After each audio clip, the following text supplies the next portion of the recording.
देखा होगा, और अक्सर वालिदैन हमसे ये सवाल भी करते हैं कि उनके बच्चों के जब पैदा हुए हैं तो उनके हाथ और पाँव जो हैं वो नीले हैं। तो हम साइंटिफिकली इस वीडियो के अंदर देखेंगे कि बच्चों के अंदर हाथ और पाँव का नीलापन पैदाइश पे क्यों होता है।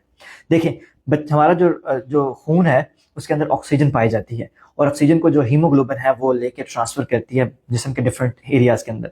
जब हीमोग्लोबिन के ऊपर ऑक्सीजन अटैच होती है तो खून का कलर रेड होता है, जब ये ऑक्सीजन उतर जाती है तो खून जो है वो ब्लू कलर का हो जाता है। अब छोटा बच्चा जब पैदा होकर आता है तो उसके अंदर कुछ चीजें होती हैं जो डिफरेंट होती हैं एडल्ट से। वो चीजें क्या हैं? वो तीन इंपॉर्टेंट चीजें हैं। एक तो उसके खून के अंदर एचबी बहुत ज्यादा होती है। इसकी एचबी के लेवल जो नॉर्मल अडल्ट के अंदर आपका 11-12 तक होता है, और बच्चों के अंदर ये 16 से 18 तक भी हो सकता है। ठीक है, सो उनकी एचबी एक तो ज्यादा होती है।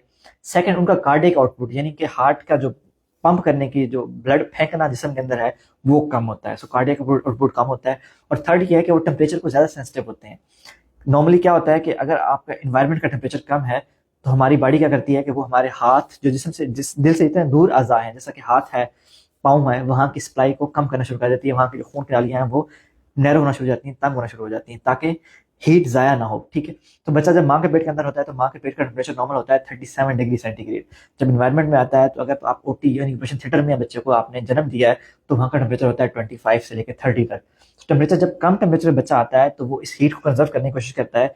सो उसकी जो खून की नालियाँ जो उसके हाथ और पाँव की तरफ जा रही होती हैं वो थोड़ी सी तंग हो जाती हैं। सो जब खून, एक तो उसमें तीन चीजें थी मैंने बताई थी आपको, एक दिल की तरफ पंप करने की जो अमाउंट है वो भी कम है। दूसरा, टेम्परेचर जब बच्चा पैदा होता है तो उसका टेम्परेचर उसने एनवायरनमेंट के टेम्परेचर से अडाप्ट करना होता है, सो उसका खून की रवानी कम हो जाती है। तीसरा, उसके एच भी ज्यादा है। तो इस तीनों कंडीशन में जब बच्चा का खून हाथ और पाँव की नालियों खून की नालियों से गुजरता है तो खून जो है उसके अंदर से ऑक्सीजन बहुत ज्यादा उतर जाती है।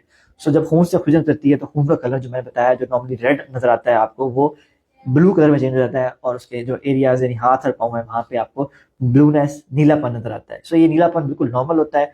ये 24 to 48 आवर यानी 1 से 2 दिन के दौरान में रहता है, और फिर उसके बाद बच्चा इस चीज़ों से बाहर आ जाता है, उसको पता, वो अपने टेम्परेचर को अडाप्ट करना सीख लेता है। सो ये चीज़ गायब हो जाती है। सो पैदाइश पे या फर्स्ट 1 to 2 डेज के अंदर बच्चे के पाँव और हाथ का नीलापन होना बिल्कुल नॉर्मल है। अब ये कब नॉर्मल नहीं होता? जब बच्चे के हाथ और पाँव के साथ बच्चे के अगर होंठ, बच्चे के अगर नाक, बच्चे के अगर कान के एरियाज ये वाले, अगर इनमें आपको नीलाहट नजर आ रही है, ये अगर नीले हैं तो ये बिल्कुल नॉर्मल नहीं है, ये अब नॉर्मल है। उस सूरत में बच्चे को या तो फेफड़ों के मसाइल हो सकते हैं, जैसे कि बच्चे के फेफड़े इमेच्योर हो सकते हैं, प्रीमेच्योर हो सकते हैं, बच्चे के फेफड़े में कोई इन्फेक्शन हो सकता है, या फिर बच्चे को दिल के मसाइल हो सकते हैं कि दिल के अंदर बच्चे का कोई सुराख है, कोई नाली बंद है, जिससे प्रॉपर बच्चे की ऑक्सीजनेशन खून की नहीं हो रही। सो अगर सिर्फ हाथ और पाँव नीले हैं बच्चे के तो ये बिल्कुल नॉर्मल है।